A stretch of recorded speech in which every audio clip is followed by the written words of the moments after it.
आरव को अपने छोटे से शहर में अभागा के रूप में जाना जाता था। चाहे वह कितनी भी मेहनत करे, कुछ न कुछ हमेशा गलत हो जाता था। यदि वह नौकरी के लिए आवेदन करता था तो उसे कभी कोई जवाब नहीं मिलता था। यदि वह एक छोटा सा व्यवसाय शुरू करता था तो नुकसान होता था। समय के साथ आरव यह मानने लगा कि असफलता ही उसकी नियति है। हर सुबह वह भारी विचारों के साथ उठता था। दिन शुरू होने से पहले ही सबसे बुरे की उम्मीद करता था। एक बारिश की शाम को बस स्टॉप पर इंतजार करते समय आरव ने तूफान के बावजूद एक बूढ़े आदमी को मुस्कुराते हुए देखा।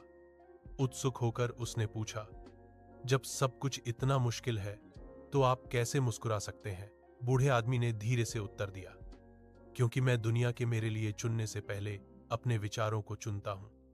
वे शब्द आरव के साथ रहे। उस रात उसने अपने जीवन पर विचार किया और महसूस किया कि वह हमेशा इस बात पर ध्यान केंद्रित करता था कि क्या गलत हो सकता है। पहली बार उसने कुछ अलग करने का फैसला किया। अगली सुबह यह कहने के बजाय, आज एक और बुरा दिन होगा, उसने फुसफुसाया। आज मैं कम से कम एक अच्छी चीज ढूंढूंगा। शुरुआत में यह अजीब और बेमानी लगा, लेकिन छोटे छोटे बदलाव आने लगे। आरव अधिक मुस्कुराया, आत्मविश्वास से बात की और खुद की आलोचना करना बंद कर दिया। जब वह इंटरव्यू के लिए गया तो वह डर के बजाय उम्मीद के साथ अंदर गया। यहां तक कि जब उसे अस्वीकृति का सामना करना पड़ा तो उसने खुद से कहा, यह अंत नहीं है, कुछ बेहतर आ रहा है। एक दिन आरव ने एक स्टार्टअप में एक पद के लिए आवेदन किया। वह सबसे अनुभवी उम्मीदवार नहीं था, लेकिन उसे अपनी क्षमताओं पर विश्वास था। साक्षात्कार के दौरान उनके सकारात्मक रवैये ने पैनल को प्रभावित किया। उन्होंने न केवल उनके कौशल को देखा, बल्कि उनके आत्मविश्वास और सीखने की इच्छा को भी देखा। एक सप्ताह बाद उन्हें नौकरी की पेशकश करते हुए एक कॉल आया। जीवन अचानक परिपूर्ण नहीं हुआ।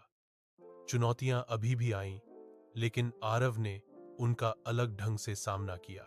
समस्याएं आने पर उसने भाग्य को दोष देने के बजाय समाधान खोजे। धीरे धीरे उसका काम बेहतर हुआ, अवसर बढ़े और लोगों ने उस पर विश्वास करना शुरू कर दिया। उसकी सफलता जादू नहीं थी, यह एक बदले हुए मानसिकता का परिणाम था। महीनों बाद आरव उसी बस स्टॉप से गुजरा और बूढ़े आदमी को फिर से देखा। आंखों में कृतज्ञता के साथ आरव ने कहा, आपके शब्दों ने मेरा जीवन बदल दिया। बूढ़े व्यक्ति ने मुस्कुराते हुए उत्तर दिया, मैंने केवल आपको शक्ति की याद दिलाई जो आपके पास पहले से थी। आरव ने आखिरकार समझ लिया कि सकारात्मक सोच कठिनाइयों को दूर नहीं करती है, बल्कि उन्हें दूर करने की शक्ति देती है। अपने विचारों को बदलकर उसने अपनी दुनिया बदल दी थी।